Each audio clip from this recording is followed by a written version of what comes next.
All right, everybody, welcome back. Erie County residents probably know that just recently, Erie County Executive Mark Poloncarz submitted the budget for 2015. That includes no property tax increase, just thought I'd tell you, while increasing funding in the People's Mandate. And Mark is here this morning to talk about this, and we're going to address Ebola as well. So good morning. Nice good morning, to have you Linda. here. It's good to be here. Thanks for your crews coming out and fixing a lot of the roads, man. I'm telling you, we're driving nice and smooth now. So. We did more than $30 million worth of road work this year. Wow. Actually, 200+ miles of lanes of roads were done. Ooh. And we still have more to do, as always. But just to give you an idea how many roads there are, if it was a straight line road from Buffalo to San Francisco that we owned, the county road, you drive right into the Pacific Ocean. No kidding. We have over 2,400 lane miles of roads. Wow. So there's a lot to do. Well, what I've seen so far, looking good. Thank you. Yeah, these guys they're really working hard out there. All right, we talked about something funding in the People's Mandate. What's that? People's Mandates are the services that the public wants, such as roads, such as libraries, such as parks. What happens often is in county government we get stuck talking about the services that are mandated by the federal and state government. That makes up 90% of our budget, and that's usually health care, that's issues associated with the jails. So that's the vast majority of our budget, but then we have the 10%, which we like to call the People's Mandates. And in this 2015 budget, what we were able to do is actually not only continue those, but actually strengthen them by providing more funding. Like we proposed to provide $450,000 more in additional funding for the libraries next year, so that they can not only hopefully bring back a few more librarians, but open some libraries for additional hours. Same thing with road funding. We're proposing on spending up to $38 million in roads next year.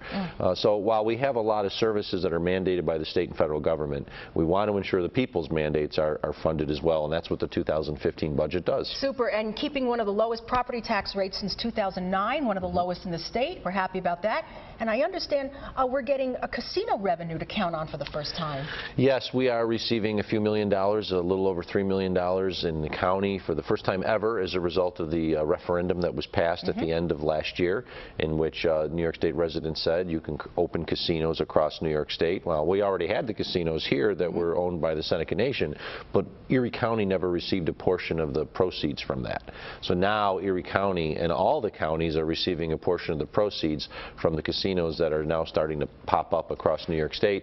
And this year we received about $1.5 million on a half year, but next year we're expecting over $3 million for a full year, and that's additional revenue to help not only pay for the services that the people want, but allows us to keep the tax rate the same, so there's no tax increase. That's a good thing. Also, revenue has come in from assessment growth.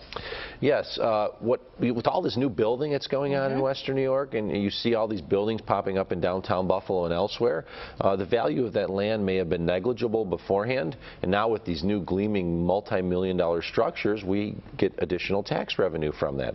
So what happens is the tax rate for everyone else stays the same because we have this assessment growth generating new revenue for the county, because of course if the property was vacant it may have been valued at $10,000, and now if it's got $40 million structure on it, it's valued for $40 million. Yes, it is. The owners of those properties will pay taxes associated with that, and that means everyone else's taxes can stay the same. Beautiful. All right, listen, I know we're almost out of time, but I do want to mention the fact that we want to talk about Ebola and Erie County's preparedness, because now we just have word there's a doctor in New York now who has been diagnosed. So, but we apparently, talking to Gail Burstein, we're ready. We are ready. I want the public to understand that we've been preparing for these situations for years now. It didn't matter if it was H1N1 flu, if it was SARS. We are prepared for a pandemic, and of course now we have Ebola. Thankfully we don't have it in this community, but we do have it in New York State now because of the doctor who was announced yesterday has Ebola. So what we've done with the Erie County Department of Health, the Erie County Department of Emergency Services, and the local hospital systems for months now is ensure that we had proper training and proper skills in place, as well as the PPEs, the personal protective equipment, in case we did receive an Ebola scare here. I hope we never do, but if we do, we're prepared. But the one thing I would like to tell the public is 60,000 Americans died last year because of the flu. The flu is going to in all likelihood be more deadly than Ebola in the United States. Get your flu shot, especially if you're a senior or a child. Get your flu shot. You don't want the flu, and the flu can kill just as easy as Ebola. Yes, and also if you're up over 65, get your pneumonia shot. Correct. Because like you say, that it's very, very, I mean, it goes around like rampant, and again, you never know. That can be very, very deadly, and as the strains change, you got to keep up with it. That we know is going to be here. Yes.